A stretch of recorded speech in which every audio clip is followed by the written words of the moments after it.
In this week's show, we find a twin Brinkley in Shoshoni, Wyoming. We introduce you to a new god of RVing, while Gracie deals with a bit of a sore foot. See how she's holding that right foot up? And we visit a hot springs that was a perfect warm-up for Yellowstone.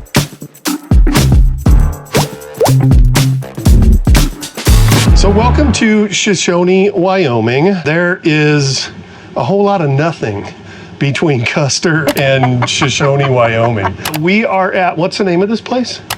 Crossroad Park. Crossroad RV Park in Shoshoni. One thing that's weird is they put like these big boulders when you're pulling in, and it makes it like hard to pull in where they put these boulders. It's another Brinkley right over there though. Yeah, there is. There's like a Brinkley right almost next to us, like 2 sites away. So we need to toast to an RV god, and I know the exact god to toast to, because we just had disc brakes put on our rig, and in the process of doing the disc brakes, we realized that when I pulled the spare down and tried to put the spare on. For starters, if you own a Brinkley, you're going to need to rent a gorilla to manhandle the spare, because I think the rim that spare is on is made out of pure lead. It is the heaviest tire and rim I think I've ever picked up next to one off of a diesel truck. But when we put it on the regular way, it wouldn't spin at all. It hit one of the calipers. So we turned it around and tried putting it on that way, and it was still rubbing one of the calipers. So basically I need to get like a 1/2-inch wheel spacer to put on there so it'll pull it out enough that it's not going to hit the caliper. That means today we drove for 5 hours really without a spare tire, because the spare we have won't connect to the wheel until I get the spacer.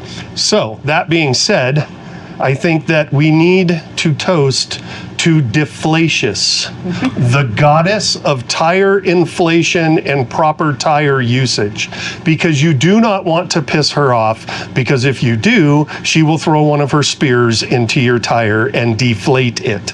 Cheers to Deflatious for getting us here safely with all 4 tires intact. This is a Lord Grizzly. It's a Scotch ale. From Lost Cabin. From Lost Cabin up in Custer.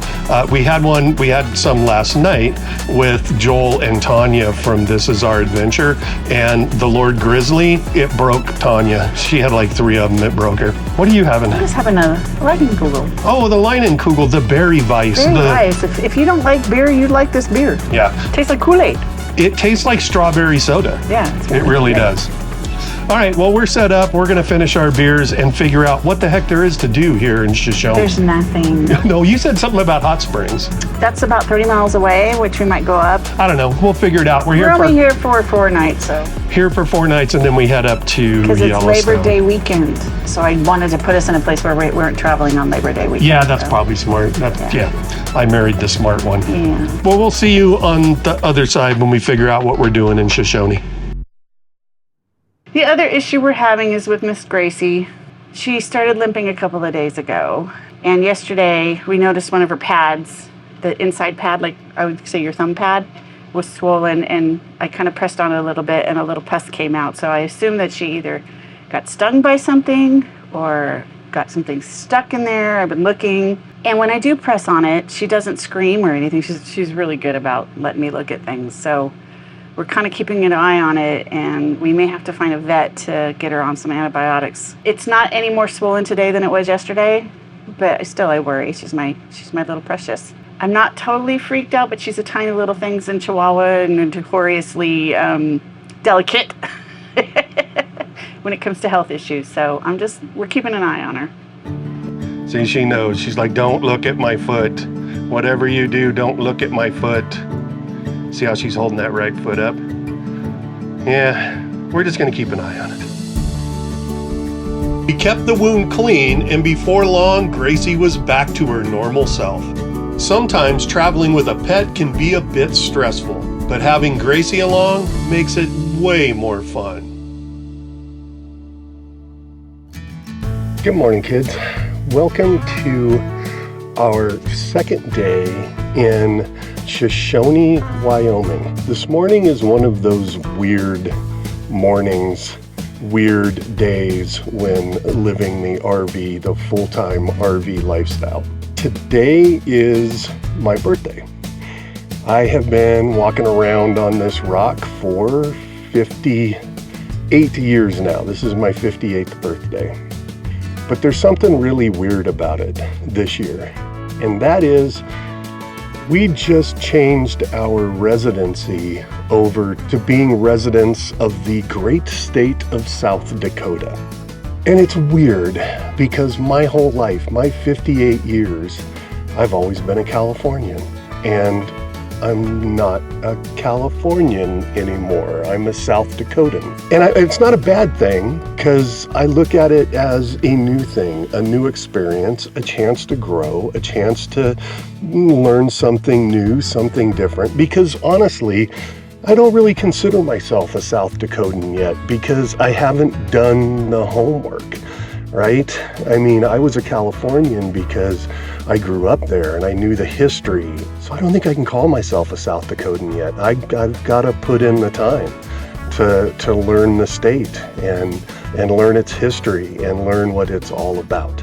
I just wanted to share that with you this morning. Again, it's another one of those weird things about being a full-time RVer. Weird, but cool.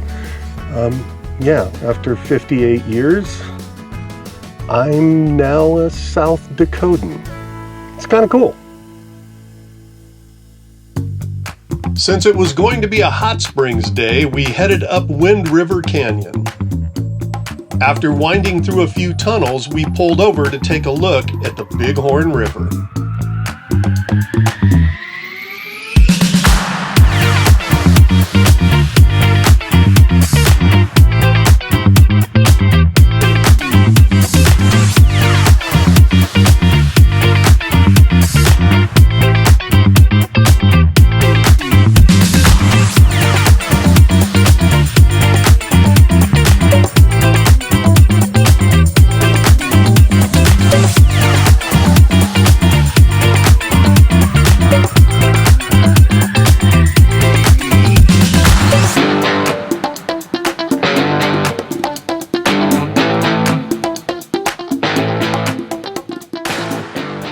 We made it to the aptly named town of Thermopolis, which is famous for its hot springs. Places like the Star Plunge. We walked along the boardwalk that traversed the naturally flowing hot springs. Little did we know, this was going to be the perfect warm-up for next week's adventures in Yellowstone.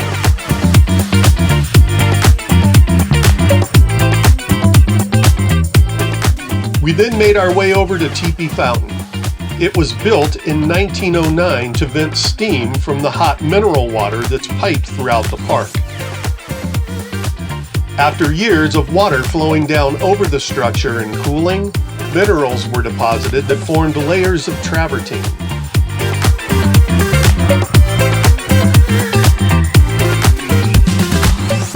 Those layers have grown Teepee Fountain into the structure you see today. Well, good morning, kids, and welcome to a drive day for us. Today we are leaving Shoshoni, Wyoming, and we are heading up to West Yellowstone. Now, I did my usual thing that I do every morning that's a drive day, and I got onto my apps to check a few things. And this is a good time to bring up something, just a quick lesson learned reminder. There is no one app to rule them all. You need to check multiple apps on a drive day. The example I'll give is this morning I got up, we use RV Life Trip Wizard to do our route planning.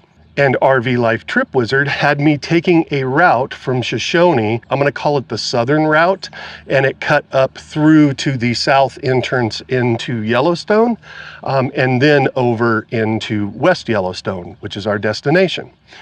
I then went and checked Google Maps. Google Maps showed that there was a road closure along the way, and the road closure was supposed to be there until September 5th. Today is September 3rd. So I figured out another route. It's about 15 minutes longer, but it goes north from here through Thermopolis, up through Cody, and then comes in the east entrance of Yellowstone, and then will take us over to the west entrance. Again, another good example of why you have to use multiple apps. If I had just trusted RV Trip Wizard, I might have been in the middle of a road closure and had to double back or find a new way around. And who knows, maybe Google Maps is wrong and that road isn't closed, but I'm not willing to take that chance, especially if it's only 15 minutes longer going this other route through Cody. All right, so now it is time to pack everything up and get on the road. We'll see you on the road. I'm not a joyride, a hit and run.